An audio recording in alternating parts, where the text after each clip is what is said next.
नमस्कार भक्तों, ध्यान से सुनिए, क्योंकि जो बात आज कही जा रही है वह साधारण उपाय नहीं है। ये उस पीड़ा का समाधान है जिससे जूझ कर आप थक चुके हैं। भक्तों, 2 दिन पहले पूज्य गुरुदेव की महापुराण की कथा में एक अत्यंत गूढ़ रहस्य प्रकट हुआ।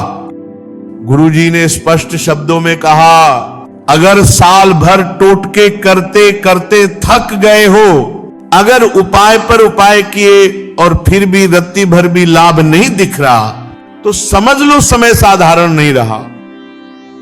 भक्तों, ऐसे समय में शास्त्र केवल एक ही चीज देखते हैं, सही उपाय, सही समय और सही विधि। और तभी गुरुजी ने उस दिव्य पौधे की जड़ का वर्णन किया, जिसे यदि श्रद्धा से शुभ मुहूर्त में धारण कर लिया जाए तो यकीन मानिए भक्तों, धारण करने के कुछ ही दिनों बाद जीवन में धन की वर्षा होने लगती है। फिर न कोई आपको आगे बढ़ने से रोक पाता है, न कोई आपकी उन्नति में बाधा बनता है। घर खुशियों से भर जाता है, भाग्य 7वें आसमान पर पहुंच जाता है। भक्तों, 2024 बीत चुका है, नया वर्ष आरंभ हो चुका है और नए वर्ष में अगर आपने ये एक उपाय सही ढंग से कर लिया तो समझ लो बेड़ा पार। क्योंकि भक्तों, इस पौधे की जड़ों में स्वयं ब्रह्मा, तनों और पत्तियों में विष्णु और संपूर्ण स्वरूप में महेश का वास माना गया है। यानी इसमें पूरी सृष्टि समाई हुई है। भक्तों, हम आग्रह नहीं करते, हमारा काम केवल मार्ग दिखाना है। मानना या न मानना आपकी श्रद्धा पर है, लेकिन इतना अवश्य कहेंगे, अगर मान लिया तो जीवन भर ये बात याद रहेगी।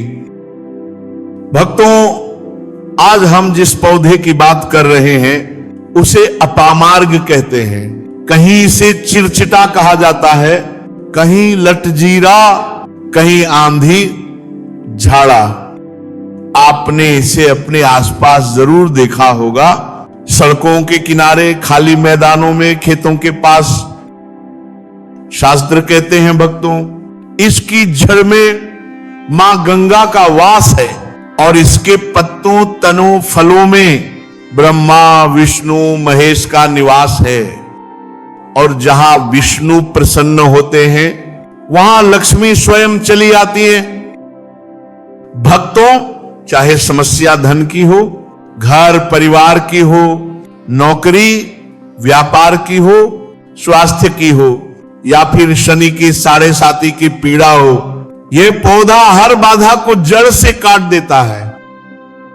कहा जाता है भक्तों, समुद्र मंथन के समय अमृत की जो बूंदें धरती पर गिरी थीं, उनमें से कुछ बूंदें इसी पौधे पर पड़ी, इसीलिए ये अमृत के समान माना गया। अब भक्तों, विधि ध्यान से सुनिए। सबसे पहले अपामार्ग के पौधे को जड़ समेत उखाड़ लें।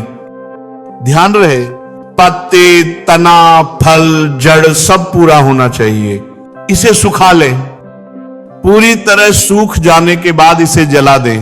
जो भस्म बने उसे लाल कपड़े में बांध लें।